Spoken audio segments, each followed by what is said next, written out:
Can you see my screen?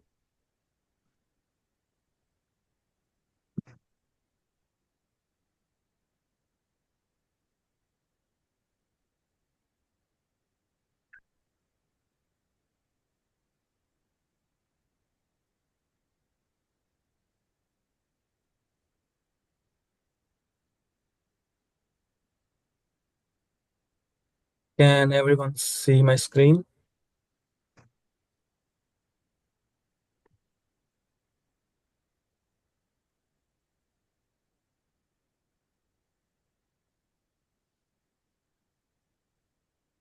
Yes.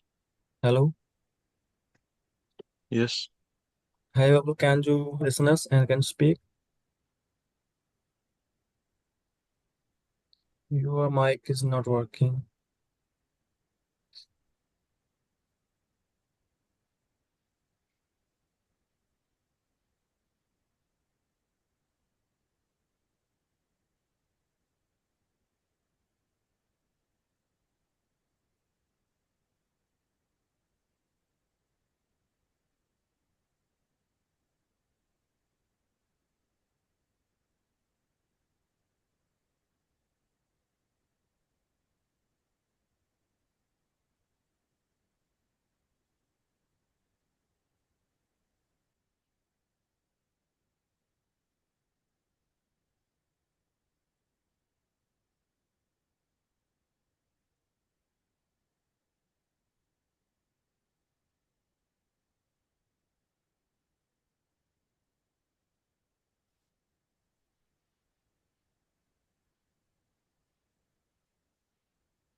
So, can everyone hear me? Hear me? Yes. Yes. So, Babu will start first with the in introduction and background statement. Then Navjot will follow it with two slides. So, after Navjot, I will explain those two slides. Then Ramandeep and Daljit. So, all good. Yes. So, Bubbles, you can start now. Just a second, please.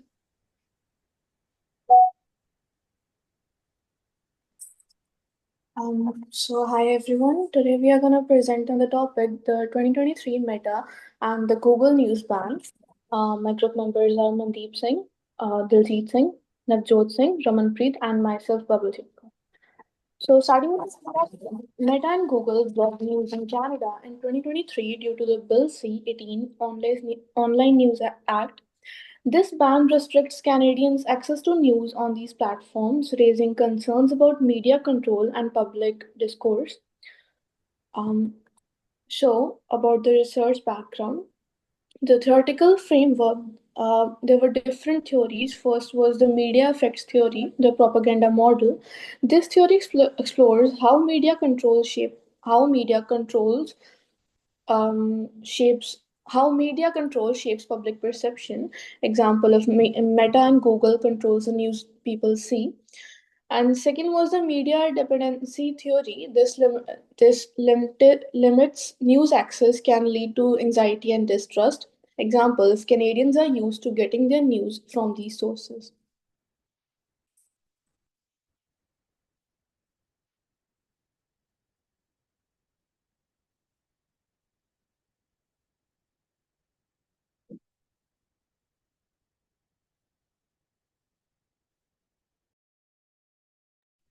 Uh, Hello everyone, my name is Navjosi. My slide is methodology. First of all, I will explain about the research design. If I will talk, I will divide it into the two groups. Then I will talk about the group A. Group A is the continues to assess news via Facebook and Google's. And if I will talk about the group B is totally assessing the news platforms forced to the alternative sources. Because media, today generation media is the main thing to find out everything and solve the so many problems. Then my next point is variable studies. There are two variable, independent variable and dependent variable. Then independent variables, there is a news assess restrictions, group A and versus the group B. If I will talk about the dependent variables, information seeking behaviors. Second one is emotional reactions, anxiety and frustration. Trust is journalistic source. Then we are thinking about the data collection. The first part of data collection is surveys to measure emotional reactions and tracking news consumptions, patterns, website visits, social media uses, Instagram, and so on. And my next point is experimental process. If we will do the experiment to the step-by-step process, then first of all, group A is the divided the participants into the group A. There is a no restrictions in the group A and the group B. Then they will both of them measuring the data collection, the track news consumptions habits for both groups, and they also conduct the surveys to assess emotional reactions. They will find out the how the person reactions. And the if we will talk about the observation period, monitor changes in behavior over a set period. There are a specific time how the people reactions, how the people behavior. It's totally depend upon the process. If I will talk about the data analysis, compare results. We will compare the results group A and group B.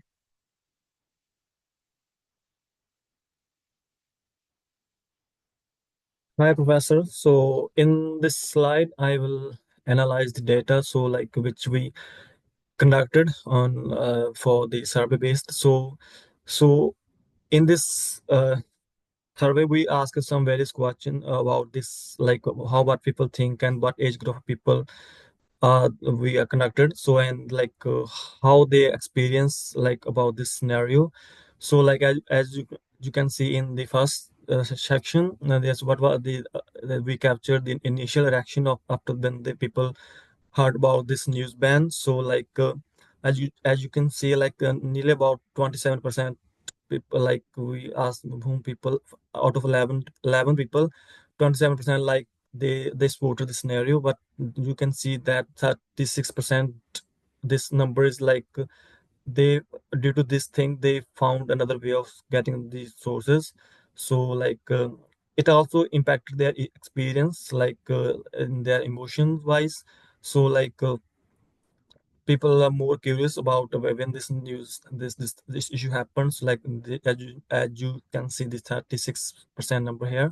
So like it also affected the public trust, I believe, like from this people asked told me about this thing. So I like people have now, like as you can see the big number here, the 45% people are now distrust from these news sources are more.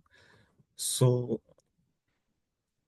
in this information, so I think like these surveys also help us to analyze more deeply as more like ground level. So like how people impacted or how they believe right now. So like the as you can see, like people now this is the area where people like found they are not trusting anymore these sources.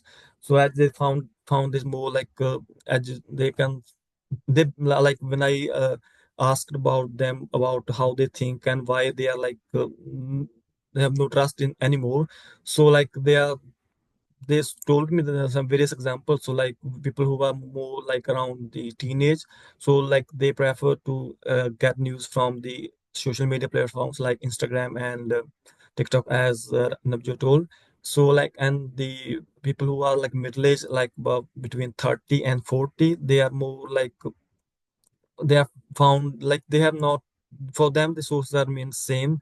So apart from that, so like people after the other electoral ages, like more above 40 plus, so they were like they have no impact on them. So these were the things which also helped us to get more know more about this thing. Thank you. So, hello, Professor. I'm Raman P. Singh, and here I would like to talk about the implications and the applications. So, this section focuses on the broader consequences of the news ban and what it means for individual society and the policy making. So the my first point is the regarding the implications. So the psychological effect on the news restrictions. So when people lose access to their primary news sources, and they may feel confused, anxious, or even misinformed about the important events. So let's talk about the media. And the media dependency theory suggests that when access is restricted, users may struggle to trust alternative sources, leading to frustration. Example, many Canadians, especially those relying on the Google and the Facebook for the news, and initially felt disconnected and unsure where to turn for reliable updates.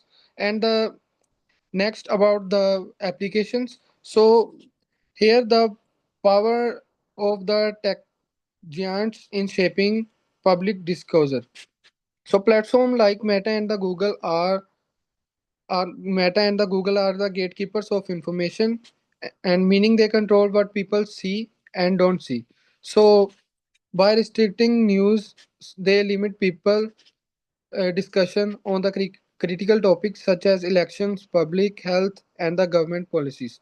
So next is about the raises concerns about the corporate influence over democracy. So if tech giants can cut off new access, they wield significant power over society. So government must decide how much regulations needed to balance corporate control with the public access to information. So thank you. Next part will be discussed by the Diljit. So, hello guys, I'm gonna cover the conclusion part. So, summarizing the findings of the 2023 Meta and the Google news ban had a direct impact on the users' behavior and emotions. So, those who relied on these platforms for news initially experienced the frustration, anxiety, like when the access was not off. Over time, some users adapted by finding alternative sources, like but their trust was like news media was shaken. The experiment demonstrates how the platform restricts can be shape the public perceptions and media consumption habits. So the final thoughts about this is like who should be responsible? If a private companies like Meta and Google control access to the news, then they hold the enormous power over the like over what information people can see and cannot see. So government may step into regulate digital platforms like but they also raises concerns about the government's overreach and censorships. News organization must find a new ways to distribute information to uh, to reduce the dependency on the tech giant. So that's all from my part. The reference will be provided in the last slides. Thank you.